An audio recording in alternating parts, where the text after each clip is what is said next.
Assalamualaikum warahmatullahi wabarakatuh. Kali ini kita akan mempelajari tema 1, indahnya kebersamaan. Subtema 3, bersyukur atas keberagaman. Pembelajaran 4. Siti dan teman-temannya selalu mengajarkan kita untuk tetap bekerja sama dalam keberagaman. Ayo kita cari tahu cerita mereka.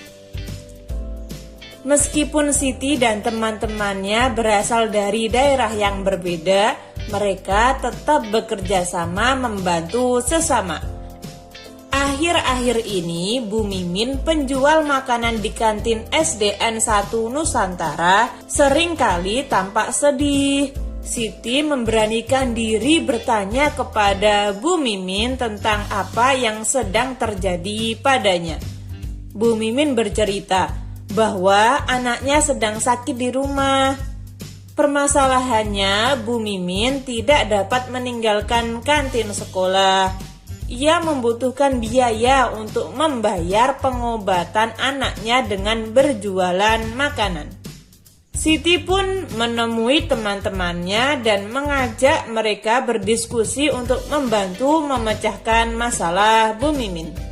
Mereka memutuskan akan bekerja sama membantu Bu Mimin dengan menjaga kantin sekolah pada jam itu.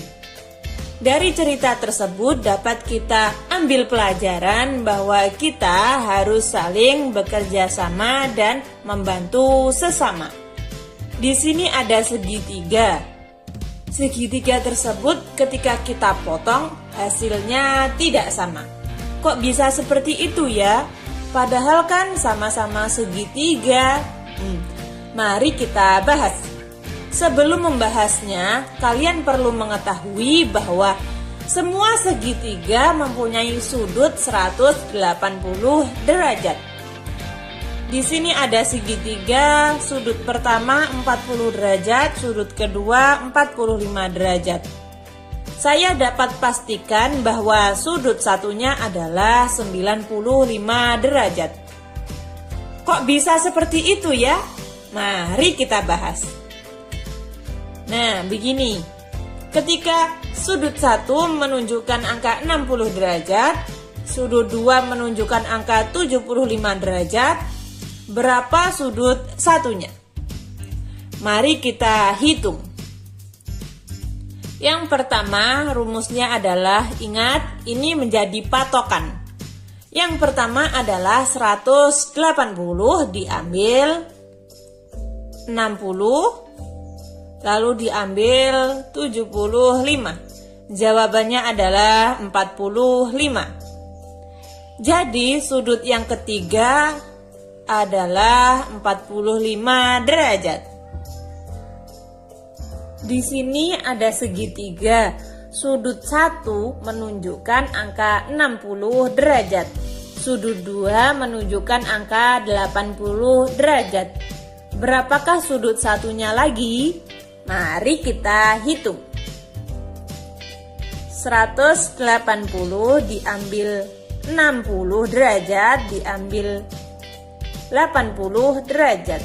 Jawabannya adalah 40. Jadi, sudut tersebut besarnya adalah 40 derajat. Rumusnya seperti ini ya, teman-teman. 180 diambil sudut 1 diambil sudut 2, maka akan menjadi jawabannya. Besar sudut pada segitiga juga mempengaruhi namanya. Nah, jenis-jenis sudut. Sudut siku-siku. Suatu sudut disebut sudut siku-siku jika kaki sudutnya tegak lurus, yaitu ukurannya adalah 90 derajat. Sudut lancip. Suatu sudut disebut sudut lancip jika ukuran sudutnya lebih kecil dari sudut siku-siku, yaitu antara 0 dan 90 derajat. Sudut tumpul. Suatu sudut disebut sudut tumpul jika ukuran sudutnya lebih besar dari sudut siku-siku, yaitu antara 90 dan 180 derajat. Tambahan, di sini saya akan memberi tambahan materi yang tidak ada di buku agar kalian lebih mudah memahami materi tersebut. Di sini saya punya irisan semangka. Nah, apabila irisan semangka itu diiris menjadi kecil seperti ini, dapat kita lihat bahwa irisan itu seperti segitiga. Segitiga yang kurang dari 90 derajat.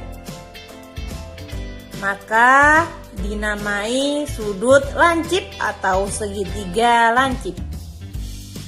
Ketika semangka tersebut kita potong sama dan menunjukkan sudut 90 derajat, maka itu dinamakan sudut siku-siku atau segitiga siku-siku.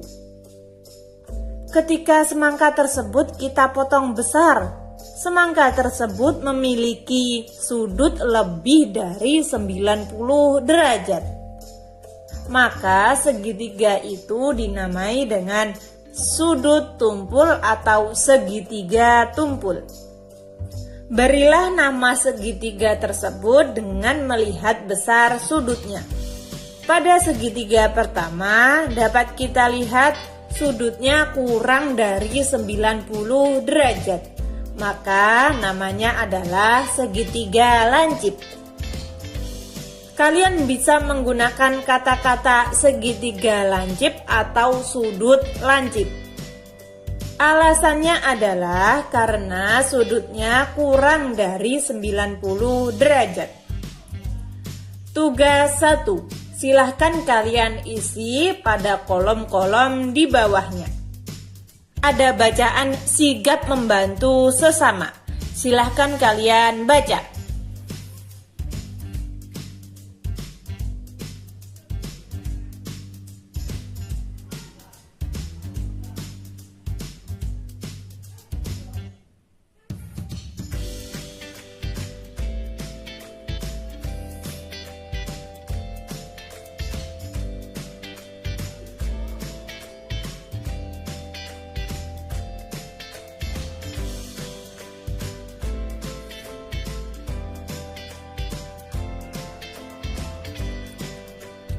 Nah, dari bacaan tersebut, bisakah kalian mencari gagasan pokok dan gagasan pendukungnya? Apa sih yang dimaksud dengan gagasan pokok? Apa yang dimaksud dengan gagasan pendukung? Sebelumnya, saya sudah pernah membahas apa itu gagasan pokok dan apa itu gagasan pendukung. Tapi tidak apa-apa, pada pembelajaran kali ini saya akan mengulang lagi. Gagasan pokok adalah ide utama yang dibahas dalam suatu bacaan, bisa berupa kalimat inti atau pokok paragraf. Sedangkan gagasan pendukung adalah uraian atau tambahan informasi untuk gagasan pokok. Saya akan memberi contoh untuk paragraf pertama. Sigap membantu sesama. Malam itu, beberapa warga kampung Babakan berkumpul di pos jaga. Tiba-tiba, terlihat seorang bapak tua yang berjalan pelan. Ia memangkul kardus besar di pundaknya. Oh, rupanya Pak Sami. Pada kalimat malam itu, beberapa warga kampung Babakan berkumpul di pos jaga. Itu termasuk gagasan pokok atau gagasan pendukung? Ya, benar sekali, itu termasuk gagasan pokok. Sedangkan pada kalimat tiba-tiba terlihat seorang bapak tua yang berjalan pelan. Ia memangkul kardus besar di pundaknya. Oh, rupanya Pak Sami. Itu adalah gagasan pendukung. Dapat kita lihat bahwa kalimat tiba-tiba terlihat seorang bapak tua hingga akhir itu adalah penjabaran atau penjelasan dari gagasan pokok yang berupa malam itu beberapa warga kampung Babakan berkumpul di pos jaga. Pada paragraf pertama tadi kita sudah mencari mana yang termasuk gagasan pokok dan mana yang termasuk gagasan pendukung. Sekarang tugas 2. Coba kalian cari gagasan pokok dan gagasan pendukung pada paragraf 2, paragraf 3, paragraf 4, dan paragraf 5. Lalu kalian buat diagram seperti ini. Apa gagasan pokoknya dan apa saja gagasan pendukungnya?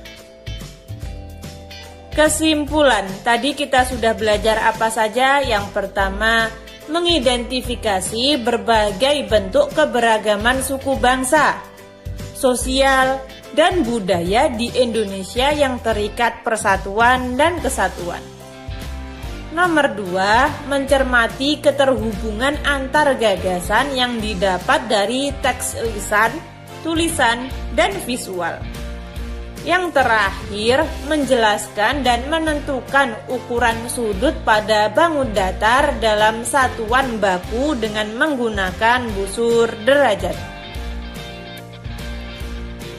Sekarang jawab pertanyaan berikut ini. Jangan lupa kerjakan tugas 1 dan tugas 2 yang sudah saya berikan. Dan di sini ada tugas 1 dan tugas 2 jangan lupa dikerjakan. Lalu ada soal lagi di sini. Soal di sini, berapa besar sudut tersebut?